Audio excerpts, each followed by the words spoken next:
এতক্ষণ বড়াই আনি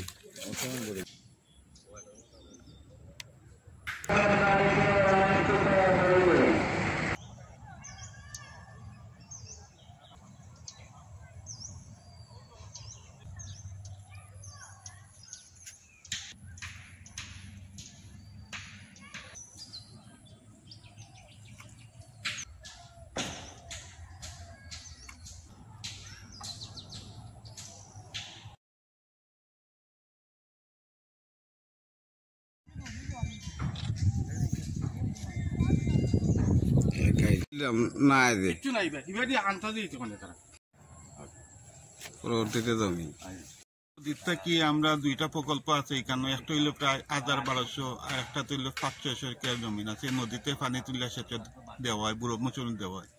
এখন যদি ব্রিজও প্রতিবন্ধকতা সৃষ্টি করেন, মাটি ভরাট হয়ে যায়, সেই হিসাবে এই দুই প্রজেক্টের কোনো পানি হইতো না, ফসল হইতো না।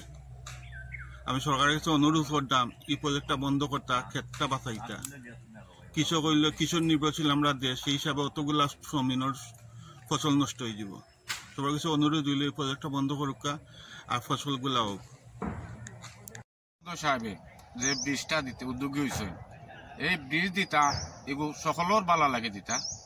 আমরা চাই যে এই ব্রিজে দিয়া মানুষ যাতায়াত করতো, গাড়ি চলাচল করতো, মানুষের সুবিধার্থে ছোট ছোট কোমলমতি বাচ্চারার জন্য এগুলো সুবিধা একটা ব্রিজ দেওয়া, আর দুই ইউনিয়নের একটা সংযোগ, সুন্দর একটা সম্পর্ক। এই যে নদী ভরাট করিয়া মাছ এবং নদীর যে অবস্থা বেহাল করবা, এগু এমপি মহোদয় সাহেবের মনে হয় এগু তাই নিয়ে দেখছেন না, নিজে তাই জানটাও না। আর এগু রাস্তাবিহীন একটা ব্রিজ, সরকারের লক্ষ লক্ষ টাকা নষ্ট করিয়া একটা ব্রিজ দেওয়া মানে মানুষের বালা লাগি দেওয়া, গোটা কয়েকটা ফ্যামিলি লাগিয়া একটা ব্রিজ দেওয়া আমার মনে হয় এগু সমুচিত না। এমপি মহোদয় সাহেব এবং টিউনো মহোদয়গণ যদি এগু পরিদর্শন করেন, এইগু হাল অবস্থা দেখতে পারবা। এই ব্রিজটা খেনে দিতা বা কারণটা কিতা সরকারের লক্ষ লক্ষ টাকা নষ্ট করিয়া আর মানুষের এই ক্ষয়ক্ষতিটা খেনে করতা। তার চেয়ে ভালো একটা জায়গা, এই নদীতেও ভালো একটা জায়গা ব্রিজটা দিলে মানুষের চলাচল এবং রাস্তা খুব সুন্দর হইব, ভালো হইব ইনশাল্লাহ। খোদা হাফেজ। যে ব্রিজটা হইতেছে এলাকার জনসাধারণের ওই যে নদী বয়া উঠ করতেছে, ১৫-১৬ ঘর লাগে ব্রিজটা দিতেছে। আর একটা ব্রিজ ওই নারকিলা দেখছিলাম রাস্তা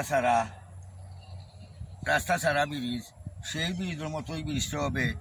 সাদিপুর ইউনিয়নের মানুষেরও ক্ষতি হবে। আমরা ১০-১৫ একর জমিন, ১০-১৫০০ একর জমিন দুই পারে, ওগুলার ক্ষতি হবে। সম্পূর্ণ মানুষের যা রিজেকেরও ক্ষতি হবে, নদীরও ক্ষতি হবে, মাছেরও ক্ষতি হবে।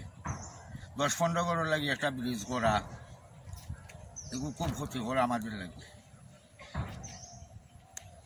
এখানে হইল কি এই যে ৮-১০টা বাড়ির লাগে পরিকল্পিতভাবে একটা ব্রিজ করার। এই যে ব্রিজ হইতে আমরা এলাকার কোনো আপত্তি নাই, কিন্তু এখানে যে নদীর প্রতিবন্ধকতার সৃষ্টি হয়ে যায় কি, নদী ভরাট করিয়া নদী প্রতিবন্ধকতার সৃষ্টি হয়ে যায় কি। এই যে গুফাটা আছে এখানেও নদীর অনেক জায়গা দুই পারে দিয়ে ভরাট করিয়া পানির এই নদীর প্রতিবন্ধকতার সৃষ্টি হয়ে যায় কি, এতে জনসাধারণের ক্ষতি হইব। ব্রিজ এবং দুইটা প্রজেক্ট আছে, নদীর ওপারে একটা প্রজেক্ট আছে, ওপারেও একটা প্রজেক্ট আছে। ইনো ১,০০০ একর জমির ক্ষেতর, এই যে ক্ষেতর পানি নিষ্কাশন লাগি এই নদী মানে তাকে পানি নিষ্কাশন করা হয়। এই বুড়ো ক্ষেতর পানি নিষ্কাশন এই নদী থেকে যে দুইটা প্রজেক্ট আছে, কিন্তু এই নদীটা শুকাই যায় কি এবং বর্ষা মৌসুমে নদী ভরাটর কারণে, নদীর ফায়ার ভরাটর কারণে প্রতিবন্ধকতার সৃষ্টি হয়। এতে জনসাধারণের